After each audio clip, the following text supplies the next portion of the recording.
நண்பர்கள் அனைவருக்கும் பணிவான வணக்கம்.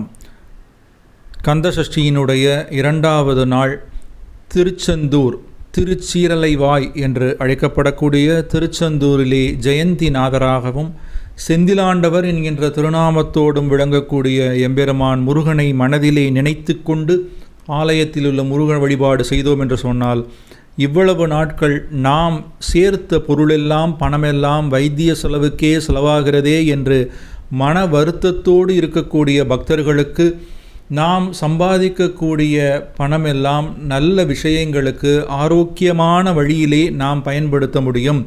அது மட்டுமில்லாமல் சூரபத்மனை வெற்றி கொண்ட அந்த ஜெயந்திநாதர் நம் வாழ்க்கையிலே இருக்கக்கூடிய பகையையும் அழித்து நமக்கு நல்ல வழியை காட்டுகின்றார். அப்பேற்பட்ட சிறந்த நாள் கந்த சஷ்டியினுடைய 2வது நாள்.